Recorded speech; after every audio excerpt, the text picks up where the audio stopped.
Interpolation and extrapolation के इस video में हम बाइनोमियल एक्सपेंशन मेथड में टू मिसिंग फ्रीक्वेंसीज हों तो किस प्रकार ज्ञात करेंगे, इसका अध्ययन करेंगे। दो अज्ञात मूल्यों को ज्ञात करना, calculation of two missing values. यदि किसी श्रेणी में दो मूल्य अज्ञात हों तो द्विपद रीति से उनका अनुमान सरलता से लगाया जा सकता है। स्वतंत्र श्रेणी के मूल्यों में अंतर समान हो तथा आश्रित श्रेणी के दो मूल्यों का अंतर्वेशन इंटरपोलेशन करना हो तो ऐसी स्थिति में दो समीकरण बनाने पड़ते हैं और उन्हें एक साथ हल करने से अज्ञात मूल्य ज्ञात किए जा सकते हैं। इंटरपोलेशन समीकरण निर्माण की दो रीतियां इस प्रकार हैं। फर्स्ट मेथड में इस रीति के अनुसार दो समीकरण बनाते हैं। पहले अज्ञात मूल्यों की संख्या के बराबर प्रमुख अंतर को शून्य मानकर द्विपदीय सूत्र का विस्तार किया जाता है। यानी सामान्य परिस्थिति में जितने भी ज्ञात मूल्य होते हैं उनके आधार पर एक समीकरण बनाया जाता है। दूसरी बार उसी द्विपद विस्तार को पुनः लिखा जाता है, परंतु y के अधोलिखित संख्या सबस्क्रिप्ट में 1 की वृद्धि कर दी जाती है, जिससे अंत में y0 के स्थान पर y1 प्राप्त होता है।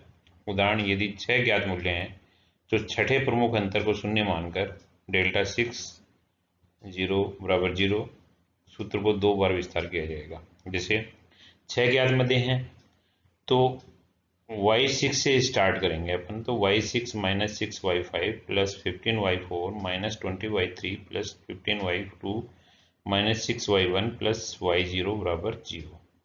ये 6 ज्ञात मद होती हैं, तो अपन सामान्य रूप से यही फॉर्मूला यूज करते हैं और इसी के आधार पर एक अगर अज्ञात मद हो तो ज्ञात हो जाती है। चूंकि यहाँ अज्ञात मद कितनी है, मिसिंग वैल्यू कितनी है, 2 हैं, तो ऐसी स्थिति में केवल चेंज यही करेंगे इस फॉर्मूले में कि जो सबस्क्रिप्ट है वो 6 से चालू होकर 0 तक गई हैं, 6 5 4 3 2 1 0, उनमें +1 कर देंगे, सब में +1 कर देंगे। तो 6 की जगह क्या हो जाएगी, 7 6 5 4 3 2 1, यानी इसमें 0 नहीं आएगा, बराबर 0। तो इस प्रकार जो सबस्क्रिप्ट है उसमें केवल 1 की वृद्धि करने से समीकरण सेम बाकी रहेगा। पहले ज्ञात मदों के आधार पर पहला इक्वेशन बनाई जाएगी, उस इक्वेशन में जो सबस्क्रिप्ट आएंगी, सबस्क्रिप्ट में 1 की वृद्धि करके दूसरा समीकरण बना लेंगे। इस प्रकार दो समीकरण हो जाएंगे और उनमें अज्ञात मूल्य जो ज्ञात करना है तो वैल्यूज को अगर सब्स्टिट्यूट कर देंगे तो अज्ञात वैल्यू ज्ञात हो जाएंगी। ये तो फर्स्ट मेथड है। अब सेकंड मेथड क्या होगा, सेकंड मेथड में भी दो समीकरण बनाए जाते हैं। प्रथम समीकरण स्वतंत्र चर के ज्ञात मूल्यों के आधार पर बनाया जाता है, यानी कि नॉर्मली वही जैसे पहले विधि में किया, और दूसरा समीकरण बनाने के लिए मान लिया जाता है कि एक पद और ज्ञात हो गया है। इस प्रकार इस विधि के अनुसार यदि ज्ञात मूल्य 5 हैं तो युग्मन समीकरण अगर प्रकार बनाए जाएंगे, यानी कि पहले 5 की वैल्यू 5 ज्ञात है तो 5 का बना लिया, फिर ये मान लेंगे कि पहले समीकरण से अपने एक वैल्यू को कैलकुलेट कर लिया, तो ज्ञात वैल्यू कितनी हो जाएंगी, फिर 6 हो जाएंगी, 5 + 1 6 हो जाएंगी, तो 6 के आधार पे फिर इक्वेशन दूसरी बना देंगे। यानी ज्ञात मदें जितनी वास्तव में हैं उनके आधार पर पहला समीकरण, और दूसरा समीकरण ये मानते हुए कि एक अज्ञात मूल्य को अपन ने ज्ञात कर लिया तो ज्ञात मद 1 बढ़ा के दूसरी इक्वेशन जो नॉर्मल मेथड से कैलकुलेट करते हैं वही कर लेंगे। उपरोक्त दोनों रीतियों में चूंकि पहली रीति सरल है, क्योंकि पहली रीति में केवल सबस्क्रिप्ट है, उसमें 1 की वृद्धि की थी, दोबारा इक्वेशन नहीं बनाई थी, इसलिए सामान्यतः यही विधि प्रयुक्त होती है। सेकंड मेथड भी अगर यूज करेंगे, दोनों इक्वेशन अलग अलग बनाएंगे, एक ज्ञात मद मानते हुए अज्ञात मद को ज्ञात मानते हुए दूसरा समीकरण बनाएंगे तो भी वैल्यूएशन सेम आएगा, किंतु सरल होने के कारण प्रथम विधि को ही सामान्यतः प्रयुक्त किया जाता है। अब इलस्ट्रेशन की सहायता से हम इसको समझेंगे। With the help of the following data estimate the missing two values. Two value missing है, ईयर दे रखे हैं 2002 4 6 8 10 12 14, और प्रोडक्शन दे रखा है 200 220 260 और 350 और 430, यानी कि 2008 और 2012 का मिसिंग है। अब वर्षों के समान अंतर होने के कारण द्विपद विस्तार रीति प्रयुक्त की जाएगी, और पहले x की वैल्यूज दी अपन ने, x0 x1 x2 x3 x4 x5 x6, y0 y1 y2 y3 y4 y5 y6। ज्ञात मदे कितनी है इसमें, टोटल 5 मदे ज्ञात हैं। कितनी है, 5 मध्य ज्ञात हैं, y की वैल्यूज 5 ज्ञात हैं, 2 अज्ञात हैं। तो 5 के लिए समीकरण, पहला समीकरण कितने के लिए बनाएंगे? 5 के लिए। तो डेल्टा 50, डेल्टा 50 में क्या होता है? y5 minus 5y4 plus 10y3 minus 10y2 plus 5y1 minus y0 बराबर 0।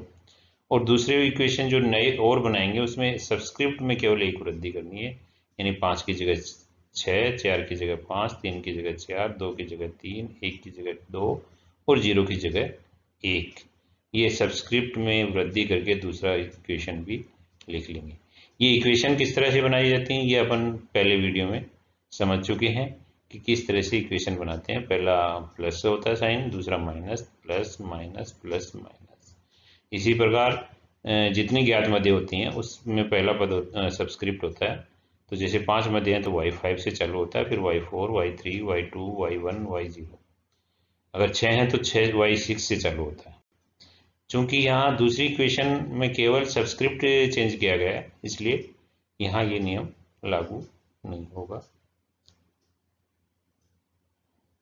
अब जो दो समीकरण बनाए थे दोनों में वैल्यू सब्स्टिट्यूट करेंगे। तो y5 चूंकि अपने को ज्ञात नहीं है, -5y4 प्लस 10y3 ज्ञात नहीं है, -10y2 plus 5y1 minus y0 बराबर 0। इसी प्रकार अगले समीकरण में भी रखा अपन ने वैल्यूज रख के जो रिजल्ट्स पे पहुंचे तो दो इक्वेशन बन गई, y5 प्लस 10y3 बराबर 3450 और -5y5 माइनस 10y3 बराबर -5010। इक्वेशन को सोल्व किया अपन ने।